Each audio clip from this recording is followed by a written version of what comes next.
Today I will be answering some Percy Jackson questions.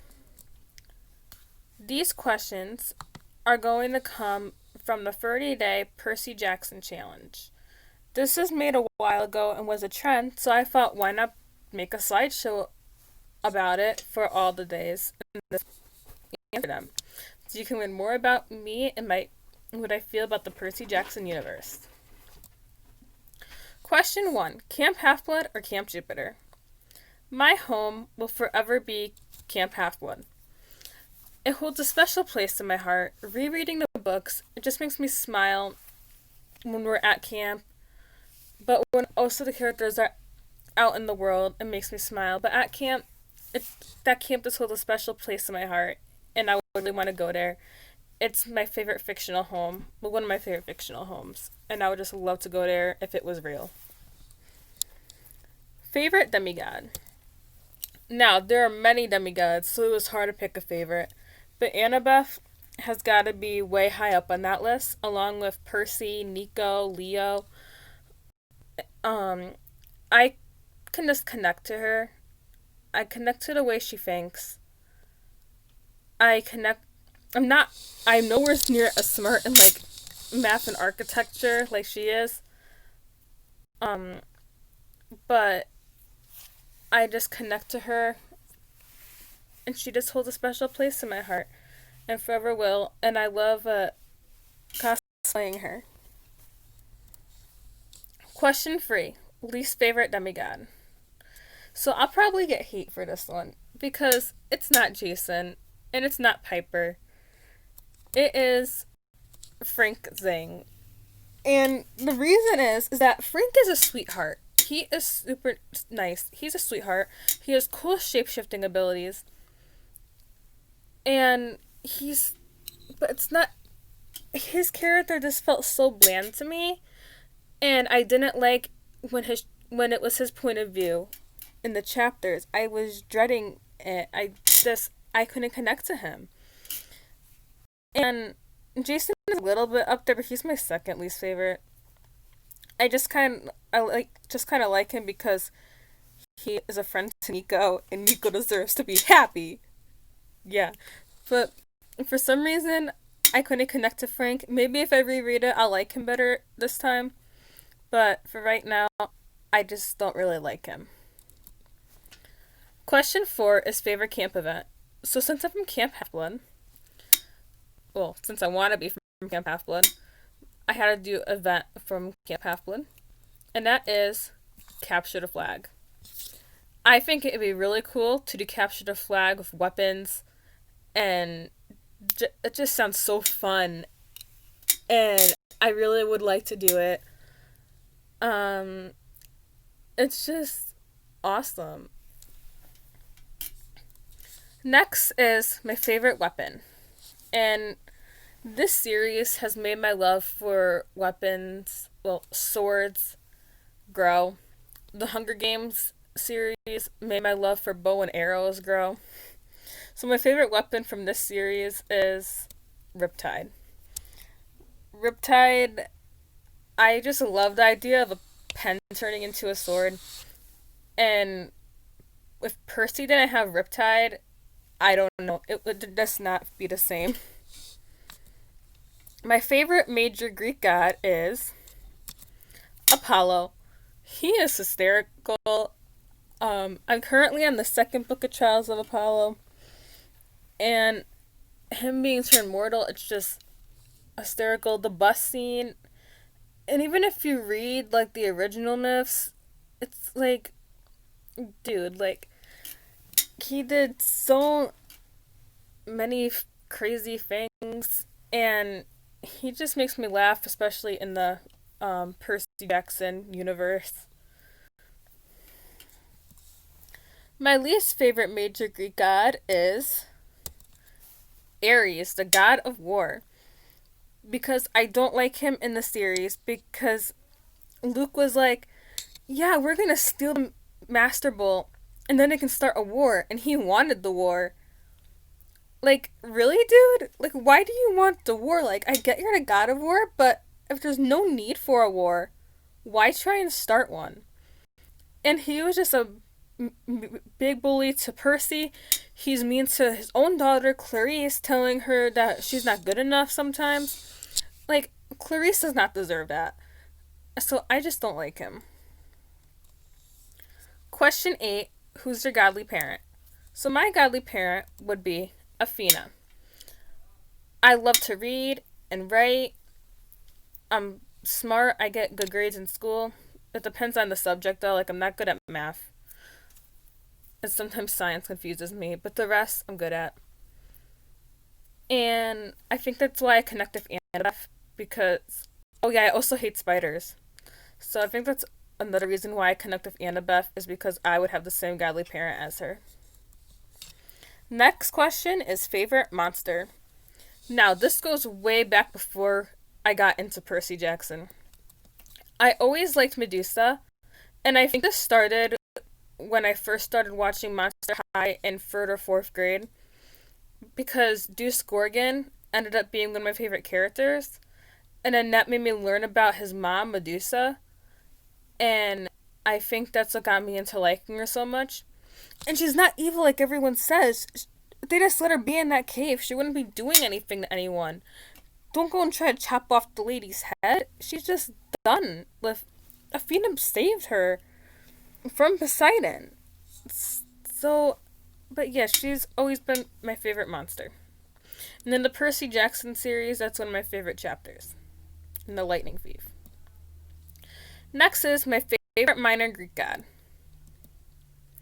I like Calliope, the goddess, well, the muse and goddess poetry. I don't know why. I think it's because I like to write, and I think that's why I can connect to her. My least favorite minor Greek god are Phobos and Deimos. Is that his name? Yeah, I think that's his name. I don't like them. Tear and they inject terror and phobias on the people, and it's just mean and nasty, and I don't like them. Question 12. Favorite mode of transportation. So my favorite mode of transportation in the Percy Jackson universe. So my favorite mode of transportation is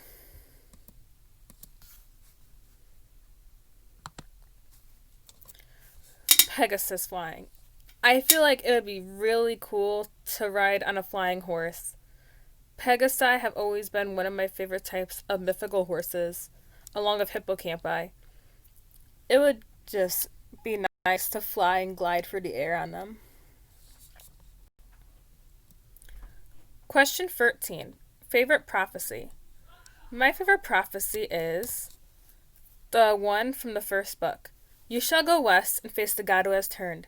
You shall find what was stolen and see it safely returned.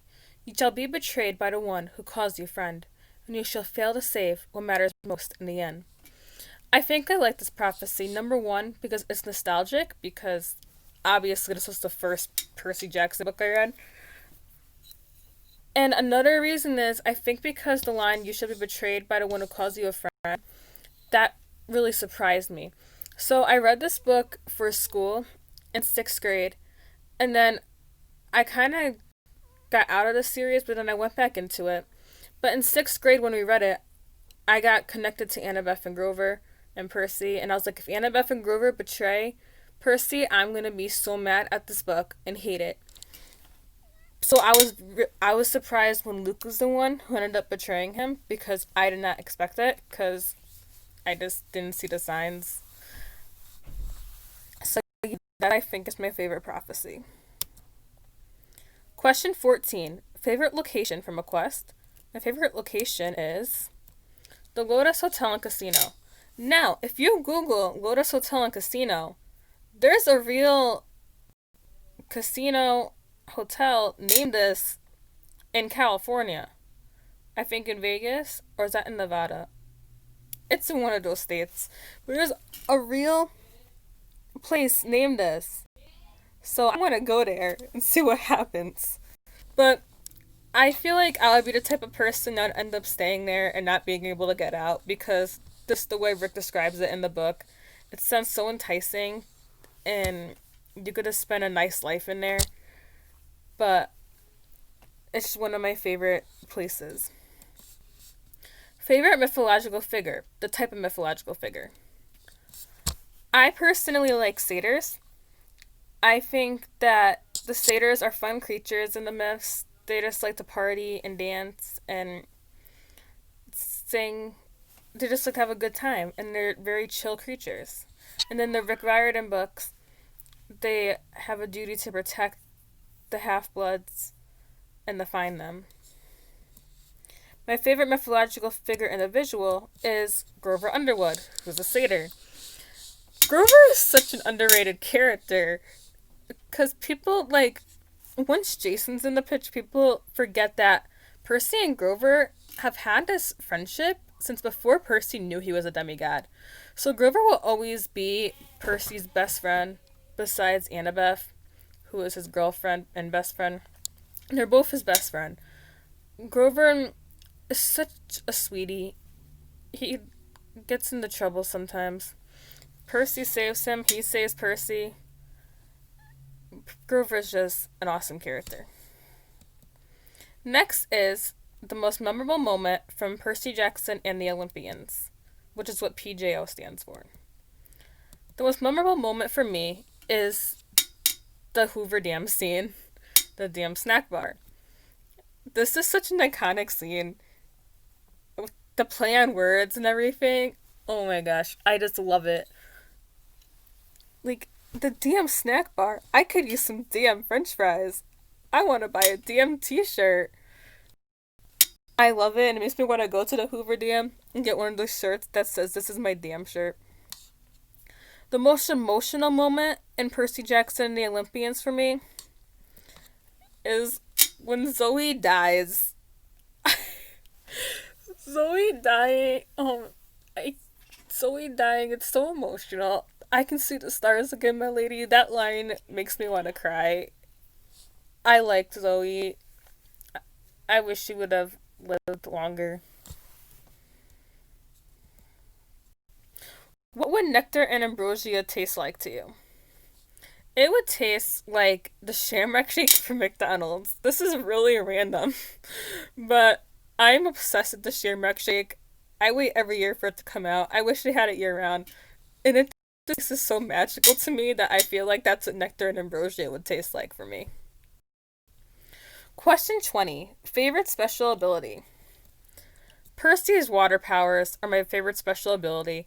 I would love to breathe underwater, manipulate water, talk to sea creatures, go deep underwater without feeling any pressure, be able to jump off something like the St. Gateway Lewis Arch. Yeah, I said that wrong, I think. St. Louis Gateway Arch, and survive jumping into the water. It'd be like a mermaid, except without a tail. Because I like mermaids. So, Percy's water powers, I love them. And you can also make your own personal hurricane, which is great. That would be fun. Not really, because you'd probably destroy people. But it'd be cool. My favorite couple is probably pretty obvious when I'm going to show it. Percy and Annabeth. I love them so much. They went through so much together. They survived Tartarus together. They have such a strong friendship before they become a couple. And that friendship lasts while they're a couple. And I just love them together so much. Because they just go together so well. You wouldn't think it in the beginning, but they just belong together. They are soulmates. They're the definition of soulmates. They are just an amazing couple who will do anything for each other. They'll fall into Tartarus with each other if it meant the other one not being left alone. They are adorable. My favorite Roman aspect of a Greek god. Mars is my favorite Roman aspect of a Greek god because he's more chill than Ares. In the Roman mythology, he was actually also a god of agriculture first. And then he became a god of war. So he's more chill and down to earth, while Ares is like, let's start World War III. So that's why I like Mars. My favorite movie moment from The Lightning Thief is This Is a Pen. Obviously, the movies suck. This is a pen is an iconic line, though. The most disappointing thing about the movie is literally everything else. They got Annabeth's hair color wrong. They got the ages wrong. They got the plot wrong. So, I know that the Disney Plus series is going to be so much better. Because Rick Riordan is writing it, and they should cast it right. The most memorable moment from Heroes of Olympus is... I don't know why, but this scene just sticks with me. It's when Hazel and Leo go and meet Nemesis, and they see Narcissus and all the nymphs around them, and they meet Echo. And Leo's like, I'm going to distract these nymphs by writing hot stuff on me, and having Echo say, like, copy him. And I don't know why it sticks out to me, but it does. And it's a scene that I love. It also plays on Leo and Hazel's friendship, which I like. The most emotional moment in Heroes of Olympus is probably pretty obvious. It's when Annabeth falls in the Tartarus and Percy catches her and then they both fall together. This scene will get every time. It's just so sad and beautiful. But it's so horrible when they go through Tartarus, everything they have to endure. They'll probably never recover from it and have trauma from it forever and ever. Question 27. You are leading a quest. Pick one demigod from Camp Half-Blood and one from Camp Jupiter. You can't pick Percy or Jason. So I would pick Annabeth and Reyna. And here's why. With these two girls by my side, I could complete the quest and we could all come back alive. They are both such strong female characters and can literally survive through anything. Would you accept immortality? No. I would not accept immortality because, yes, it would be nice to live forever, but it would get boring. And then you want to be able to be with your friends and family. So I'm like Percy in that way, where, no, I wouldn't accept it. My least favorite Percy Jackson and Heroes of Olympus book. The Sea of Monsters is my least favorite PJO book, Percy Jackson and the Olympians, because there's just a lot of world building and boring scenes throughout it that aren't really necessary. And I don't, like, I'm rereading it right now, and I realize that, yes, there are scenes that I love in it, like the Stymphalen birds, Circe's Island, Tyson gets introduced, but a lot of it, I just don't like it. And my least favorite Heroes of Olympus book is The Lost Hero, because it is boring, but there's good scenes in it too, like Piper getting claimed, Piper saving her friends from the Cyclops, Leo. Yeah, I don't remember a lot about this book. I need to reread it. But I just don't like it. And the last question is favorite Percy Jackson and Olympian and Heroes of Olympus book. So my favorite PJO book is The Titan's Curse. I love this book because it introduces all new characters. It has, like, Percy going on a quest to find Annabeth. And it introduces the Hunters of Artemis, whom I love. But going on a quest to find Annabeth, it's like what Aphrodite said in this book, love conquers all. You're going on this quest to save Annabeth. And he's like, I don't like Annabeth.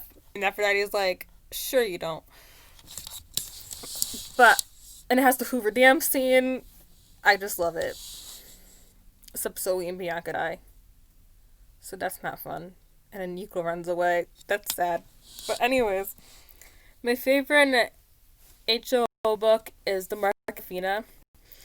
I love this book because there's a lot of adventure scenes in here. It's like them going on different mini quests. I think in this book, Frank and Percy go into the aquarium and Frank has to turn himself into a giant goldfish. And Gleason Hedge is like, what is going on here? And there's the Echo scene and Narcissus scene. There's those monkey twins. Leo saves his friends, I think, in this of a fortune cookie or something. I forgot what that was about. But there's many good scenes in this that I love. Oh yeah, this has the falling in the Tartarus scene, which is not a scene I love, but it's very emotional. Thanks for watching this video. I hope you enjoyed it. Leave your comments and opinions down in the comment section below. Thank you and see you next time. Bye!